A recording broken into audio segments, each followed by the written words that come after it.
स्वागत है India plus news के स्पेशल प्रोग्राम जीवन परिचय में एक बार फिर से सभी दर्शकों का। जीवन परिचय के इस एपिसोड में आज हम बात करने वाले हैं मुजफ्फरनगर की बेटी जैस्मीन मलिक की। जैस्मीन मलिक समाज सेविका है। बहुत कम उम्र में एक ऐसा कार्य वो कर रही हैं जिस कार्य के लिए विपक्षी पार्टी और किसान जद्दोजहद कर रहे हैं। एक ऐसी समस्या का वो समाधान कर रही हैं जिस समस्या के लिए किसान इन दिनों बेहद परेशान नजर आ रहे हैं। जी हाँ, हमारे साथ जैस्मीन मलिक मौजूद है। जैस्मीन जी, बहुत बहुत स्वागत है आपका इंडिया प्लस न्यूज में। Thank you sir. आपके बारे में हमें जानकारी मिली। इंडिया प्लस न्यूज का जो स्पेशल प्रोग्राम जीवन परिचय है, उन लोगों को हम सामने लाते हैं, अपने दर्शकों के सामने लाते हैं कि कुछ प्रेरणा मिल सके। आप जो कार्य कर रहे हैं, आवारा पशुओं की आप देखभाल करते हैं, गौशाला आप चला रहे हैं, तो शुरुआत हम आपके जीवन से करना चाहेंगे। कहाँ पे जन्म हुआ? जैस्मीन मलिक कौन है, क्या करती? हाँ जी सर, मेरा नाम जैस्मीन मलिक है। मेरा जन्म यहीं पे मुजफ्फरनगर में ही हुआ है। मैं प्रेमपुरी की निवासी हूँ और मेरी ये सेवा की शुरुआत हुई थी 12 सितंबर 2020 में। एक बहुत ही छोटा गोवंश, दूध पीता गोवंश, कुत्तों से बचने के लिए नाली में छिपा हुआ बैठा था। उसको कुत्तों ने फाड़ भी रखा था। उसको मैंने बचाया, उसको मैंने पाला। तो मैंने उसमें सारी चीजें नोट की कि अगर वो गुस्सा हो जाएगा तो वो घास ही नहीं खाएगा। उसमें डिप्रेशन तक मैंने देखा। तो ऐसे करके धीरे धीरे मेरा इस तरफ रुझान बढ़ा। तो मैंने ये वाली चीज सोची कि अभी तक मैंने कभी इनको मतलब फेस मैं जैसे करती थी, तो मैंने कभी इनकी हालात को मैंने कभी नोट नहीं किया कि इनके साथ में क्या हो रहा है। तो मैं ऑब्जर्व कर रही हूँ कि इनको भाले मारे जा रहे हैं, इनकी इलीगल सप्लाई होती है रात के अंधेरे में। क्योंकि मैं 15-20 गोवंश को रोज जिमाती थी, चाहे उसमें सिर चौक है या फिर मेरे घर के आसपास का एरिया है या बुढ़ाना मोड़ है। मेरे एक के बाद एक करके गोवंश की सप्लाई स्टार्ट होगी रात के अंधेरे में। तो मेरे लिए जरूरी हो गया कि मैं इनको एक छत में रखूं। भले मैं इनको खाने के लिए थोड़ा मैं अपनी हैसियत के हिसाब से कम दे दूं, लेकिन इनके ऊपर छत होगी तो ये बचे रहेंगे। क्योंकि मैंने सब चीजें अपने ऊपर ऑब्जर्व की थी कि अगर मुझे खाने के लिए 4 रोटी चाहिए एक दिन में, अगर मैं 2 भी खाऊंगी तो मैं एक्सपायर नहीं होंगी, मेरा सर्वाइवल हो जाएगा। वही चीज मैंने अपने बछड़ों के साथ अप्लाई की। ये सब मेरी प्रेरणा थी। तो जैस्मीन मलिक कहाँ पे रहती हैं, कहाँ पे जन्म हुआ जैस्मीन मलिक का? हाँ जी सर, मेरा जन्म प्रेमपुरी मुजफ्फरनगर में हुआ है। मैं यहीं की निवासी। तो अपनी तालीम की अगर बात की जाए तो पढ़ाई क्या की है आपने? सर मैंने एमकॉम किया हुआ है और मैं सीए कर रही थी। सीए मेरा हाफ सीए ऑलमोस्ट कंप्लीट है। उसके बाद मैंने अकाउंटेंट की जॉब स्टार्ट कर दी। प्रेजेंट में मैं एक अकाउंटेंट हूँ। परिवार की अगर बात की जाए तो परिवार में कौन कौन है? सर मेरे परिवार में मेरी 3 बहनें हैं। मेरी 3 छोटी बहनें हैं, एक मेरा भाई है, मम्मी पापा है। तो मम्मी क्या करती हैं, पापा क्या करते हैं? हमारी घर पे एक छोटी सी दुकान है घर के अंदर ही। मम्मी उसमें सहयोग करती है और ये सब काम जो भी मेरी सेवा का चल रहा है इसमें मैं, मेरा भाई और मेरी बहन हेल्प करते हैं। तो इसमें अगर खर्च की बात की जाए, जिस तरह का कार्य आप कर रहे हैं, तो इसके लिए पैसा कहाँ से आता है? सर इसके लिए पैसा मेरी पूरी सैलरी इसमें लग जाती है। मैं 5 साल से जॉब करती आ रही हूँ, तो मेरी इसमें सेविंग्स भी लग रही है। उसके अलावा मैं लोगों को जागरूक करने में कोई कमी नहीं छोड़ती। मैं सोशल मीडिया पे बहुत अच्छी एक्टिव हूँ। तो मेरे कुछ फ्रेंड्स हैं जो मेरी हेल्प कर देते हैं। इनका रोज का 1500 से 1600 रुपए के आसपास का चारे का खर्चा आता है। दवाई अलग है। कोई गोवंश अगर बीमार है, वो नहीं बच पाया, उसका अंतिम संस्कार अलग है। जो ये जगह आप देख रहे हो, इस जगह का किराया 4000 रुपए है। एक दूसरी जगह और है किराए पे, उसका 1800 रुपए किराए पर है। बिजली का बिल अलग है, दवाइयां अलग है, सब चीजें इसके अलावा है जो 1500 से 1600 रुपए का इनका एक दिन का खर्च आता है।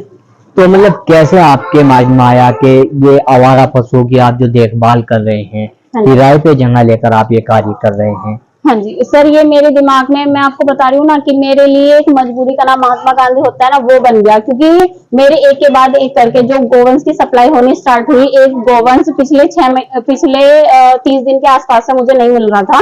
तो वो मुझे मिला यहाँ से, बाहर जो मेन सड़क है उधर वो बैठा हुआ था। वो बेचारा इतना डरा हुआ था क्योंकि रोज इनको पकड़ने की कोशिश की जाती है। अगर एक जगह 6 गोवंश बैठे हुए हैं, जरूरी नहीं कि 6 के 6 कोई भर के लेकर चले गए भी। तो इधर उधर वे बेचारे अपने आप को बचाने के लिए भागते हैं, तो डर बैठ जाता है माइंड में। तो वो गोवंश उस दिन इतना ज्यादा भूखा प्यासा था कि उसने घास भी नहीं खाई, जबकि वो भूखा प्यासा था और अगले दिन उसकी भी सप्लाई होगी। तो मैंने कहा मेरे बस की नहीं है कि मैं इस सब का वेट करूं कि मैं पहले एक जगह को खरीदूं फिर उसे गौशाला के रूप में बनाऊं। मैंने कहा एक छोटी शुरुआत मैं करती हूँ। तो वो शुरुआत मेरी ये है।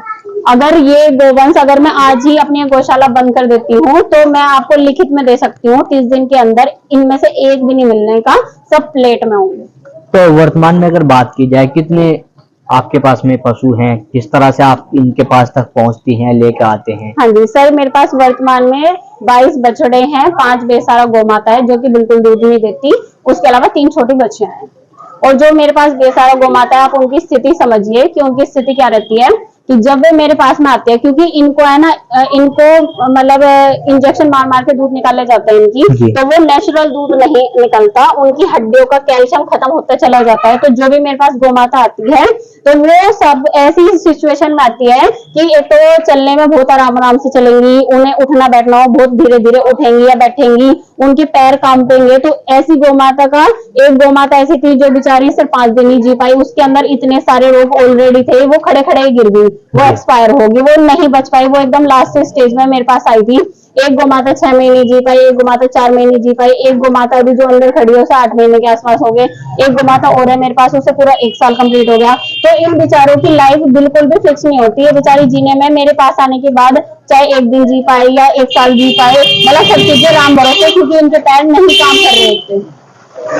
तो जैस्मिन जी, अगर बात की जाए जिस तरह का आप जो कार्य कर रहे हैं, आवारा पशु के किसानों के सामने भी बड़ी समस्या इन दिनों आ रही है। विपक्षी पार्टियां की अगर बात की जाए, वो मुद्दा बनाते हैं, आवारा पशुओं को लेकर लगातार बात होती है कि ये नुकसान कर रही हैं।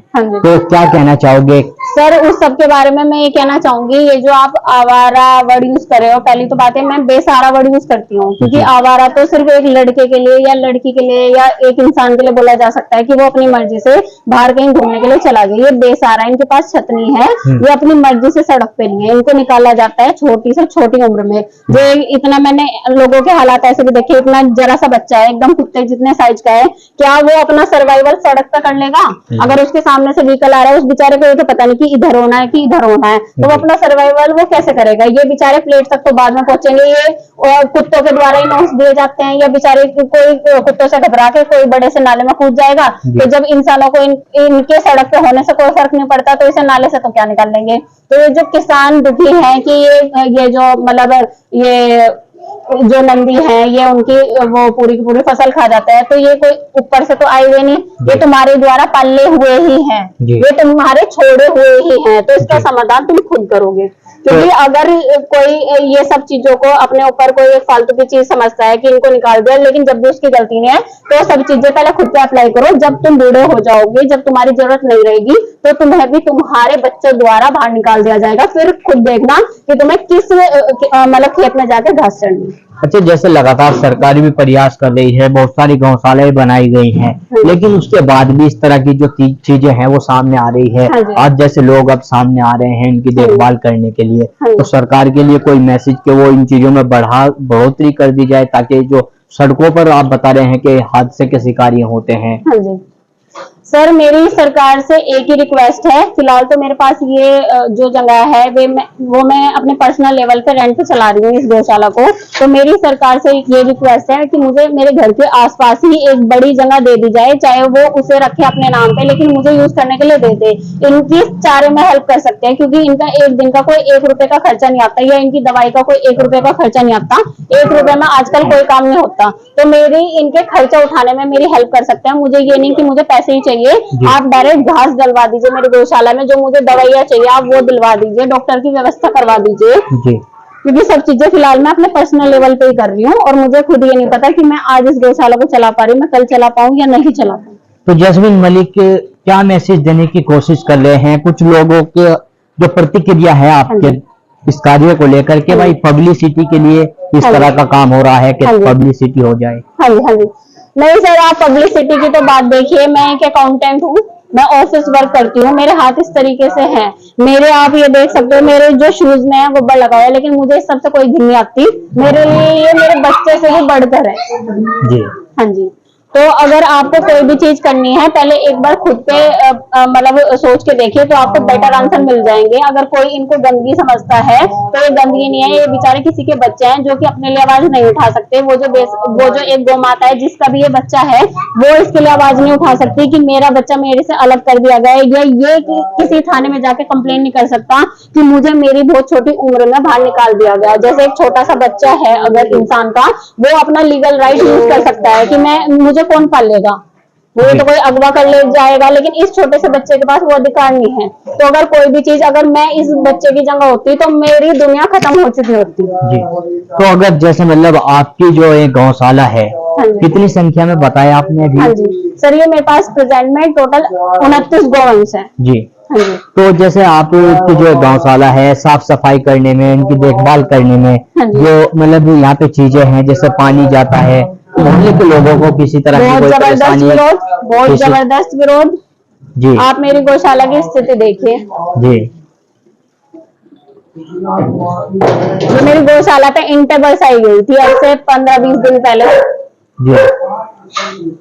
तो यानी कि आपको अच्छा खासा विरोध का सामना भी यहाँ बहुत पे करना पड़ रहा जबरदस्त है। विरोध। मुझे अभी अब से 10 दिन पहले की बात है, मुझे यहाँ पे पुलिस बुलवानी पड़ गई थी। क्यों? जी। रोज का जो पड़ोसी लोग हैं वो रोज कूड़ा इकट्ठा करके मेरी गौशाला के यहाँ पे बाहर कर देते थे, तो मैंने इग्नोर किया, उन्होंने मुझे कमजोर समझ लिया। मैं सोचती थी कि चलो जब मैं अपने वालों को उठाती हूँ कोई बात नहीं, कर दिया, इनका भी उठा दिया।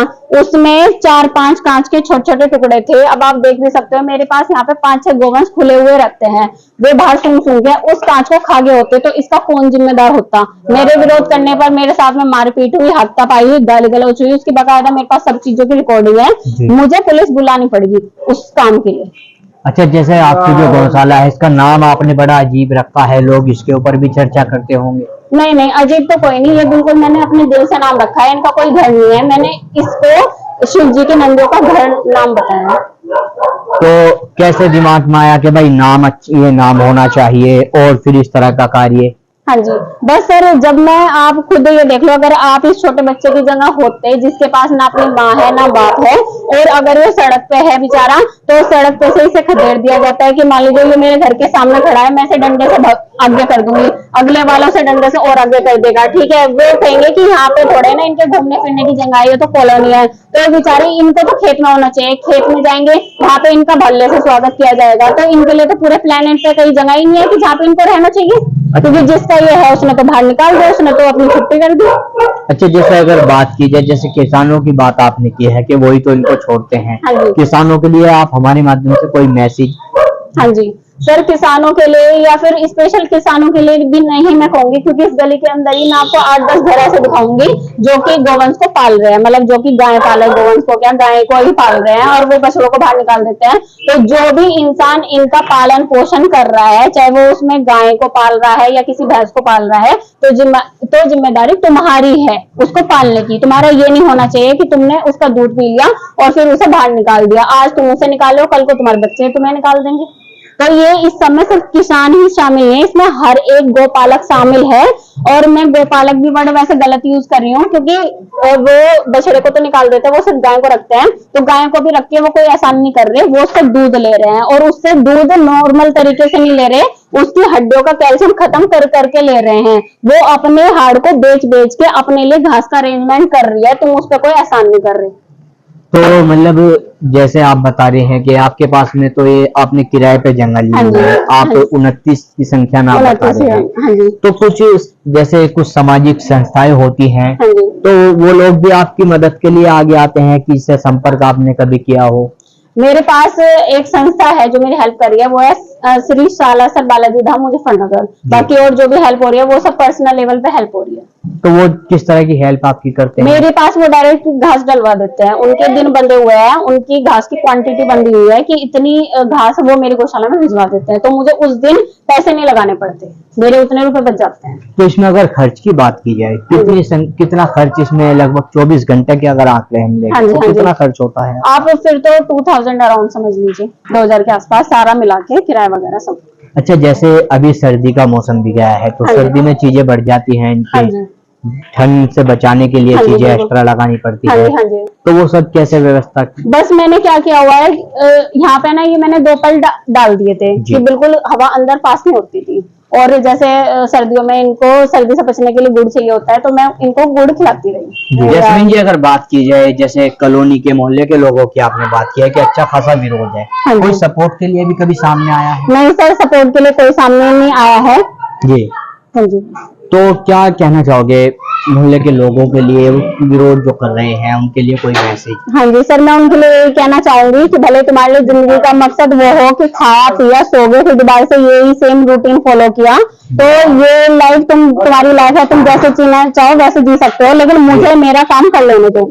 तो जैस्मीन मलिक जी, बहुत बहुत धन्यवाद, आपने अपना कीमती समय हमें दिया। Thank you sir. तो हमारे साथ में इंडिया प्लस न्यूज के स्पेशल प्रोग्राम जीवन परिचय में आज जैस्मीन मलिक मौजूद थी, जो बता रही थी अपने जीवन के बारे में, किस तरह का संघर्ष रहा है, एक ऐसा कार्य कर रहे हैं जिसके लिए किसान और विपक्षी पार्टियां लगातार आवाज उठाती हैं। जैस्मीन मलिक जैसों से एक सीख लेनी चाहिए और जो लोग इनका विरोध कर रहे हैं उनको भी कहीं ना कहीं इनके समर्थन के लिए, इनकी सपोर्ट के लिए सामने आना चाहिए। इंडिया प्लस न्यूज की कोशिश लगातार जारी है, जो समाज हित के लिए लोग कार्य कर रहे हैं उन लोगों को हम अपने स्पेशल प्रोग्राम जीवन परिचय में सामने लाते हैं, उनके जीवन के संघर्ष के बारे में पूरी कहानी उनके हम इस कार्यक्रम में दिखाते हैं। फिलहाल के लिए इतना ही। मैं अपने सहयोगी यश चौधरी के साथ Tanveer Malik, India plus news, Muzaffarnagar. India plus news, सिर्फ वही जो सही।